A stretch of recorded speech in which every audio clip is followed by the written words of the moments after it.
al pueblo ecuatoriano, y también indicó que respecto a las preguntas 3 y 5 es importante el tema de considerarlas, esto ya que datos estadísticos de 4.597 son armas de fuego de uso privativo, mencionó la legisladora. A continuación, escuchamos la intervención del legislador Jorge Peñafiel.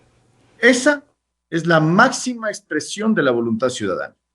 La voz del pueblo, que nos vemos, en donde nos vemos representados todos nosotros, es la que se tiene que escuchar. No las voces de los actores políticos, no las voces de personas individuales que expresan su opinión, no solamente en este foro, sino en general en el Ecuador. Como máximo órgano de representación popular, la Asamblea Nacional no puede negarse a formalizar y aprobar estas disposiciones que constan dentro de la propuesta. Evidentemente, esta respuesta que nos ha dado el pueblo ecuatoriano es un mandato directo a la vena de parte del pueblo ecuatoriano para reformar las disposiciones constantes en el Código Orgánico Integral Penal, así como la Ley de Extinción de Dominio. Definitivamente, esto consolida un cambio, yo diría, de época, debido a que en este momento tenemos la impunidad campante en el país y además tenemos la impunidad en las calles, y ya el Ecuador no da más con esta situación. Negar la aprobación formal de esta propuesta sería deslegitimar la decisión del pueblo, atropellar su derecho a ser consultado sobre los temas trascendentales y sobre cualquier tema que le corresponde al pueblo ecuatoriano pronunciarse. La historia nos juzgará, estimados asambleístas, si es que nosotros negamos esta propuesta como obstructores de la voluntad popular, como obstructores del futuro, como obstructores de lo que es correcto en el país. Al aprobar, en cambio, formalmente estas preguntas, estas respuestas, la Asamblea estaría ratificando el mandato expresado por la ciudadanía en el voto y también por nosotros en la Asamblea. Esto fortalece sin duda alguna la legitimidad y la fortaleza democrática de nuestro país. Nosotros simplemente actuamos como canal institucional, como el canal adecuado para canalizar de la manera jurídica correcta esa voluntad popular expresada en las urnas. Negarlo sería evidentemente negarle el derecho a los ciudadanos a expresarse incluso, y sería una afrenta y un insulto a la democracia ecuatoriana. Es por eso que nosotros, de manera obligatoria, tenemos que aprobar esta reforma o estas reformas, debido a su dimensión representativa, a su dimensión participativa y democrática en la decisión que toma el pueblo ecuatoriano a través del voto. Las imágenes de las masacres, los asesinatos, los secuestros, los atentados violentos que hemos vivido y que los vemos todos los días en los medios de comunicación, son sin duda alguna una afrenta a nuestra convivencia pacífica y nos interpelan como sociedad.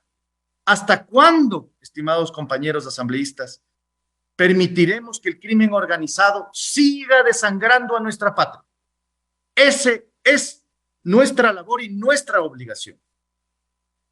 Es inaceptable que los ecuatorianos vivamos con miedo, que nuestros niños y jóvenes crezcan en un ambiente de zozobra, que las familias sean víctimas del accionar despiadado de las organizaciones narcotraficantes y delincuenciales que viven y perviven conjuntamente con nosotros. Nuestras Fuerzas Armadas y la Policía Nacional se han visto rebasadas sin duda alguna. Necesitan herramientas legales más contundentes de las actuales para enfrentar esta amenaza a la seguridad ciudadana. No es justo que ellos arriesguen sus vidas con un marco jurídico que favorece a los criminales en muchos sentidos. Por eso, estas preguntas de la consulta popular representan una gran oportunidad para dotarle al Estado de mayores facultades y de esa forma combatir el crimen organizado. No quiero dejar de referirme a la reforma respecto de la Ley de Extinción de Dominio y discrepar con muchos de los asambleístas que han expresado su opinión aquí. Aquí nos estamos debatiendo entre un sistema que no existe una extinción de dominio que sea útil para la lucha contra el crimen organizado, versus un sistema que se está proponiendo en esta propuesta precisamente porque es la voz popular. Y me refiero específicamente a la exigencia de la sentencia ejecutoriada para poder proceder a la extinción de dominio. En el sistema actual se exige declarar culpable a un delincuente para poder recién ahí, años después, e incluso en ciertos casos, décadas después, iniciar un proceso de extinción de dominio. Esto no ha funcionado hasta el momento. Esta situación en la que nos encontramos, lo único que ha permitido es que los criminales hagan de las suyas manejando a los jueces penales, de tal manera que, no habiendo una exigencia de sentencia ejecutoriada, lo que hacen los criminales es obtener una sentencia de inocencia, con lo cual, paradójicamente, el Estado ecuatoriano, después de ese proceso, tiene que devolverle los bienes a estos criminales. El sistema propuesto, sin duda alguna, es, por decirlo menos, sorprendente, porque lo que se pretende hacer es dividir la responsabilidad penal de la responsabilidad personal, de tal manera que el patrimonio generado en base a actuaciones ilícitas, en base al origen ilícito de los bienes, tenga su propio andarivel, su propio camino de juzgamiento. Con esa fórmula, lo que vamos a conseguir como sociedad es que los criminales, antes de poder manejar siquiera a los jueces penales, puedan tener ya sus bienes un destino en favor de la ciudadanía. Devolverle a la ciudadanía sus bienes, porque fueron obtenidos de manera oscura, por decirlo menos. Si no logramos cambiar esto, estimados colegas asambleístas, no habremos hecho nada. Y la votación del 21 de abril habrá sido simplemente un papel en el aire.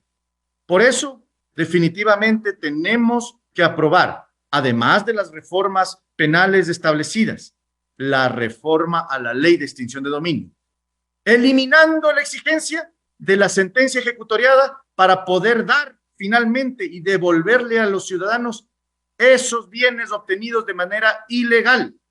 No digo ilícita, porque al fin todavía no se sabría si es efectivamente inocente o culpable, pero al menos el patrimonio devolverle a la ciudadanía en pocos meses, de tal manera que así sí conjugaríamos el interés ciudadano con nuestra participación en este debate.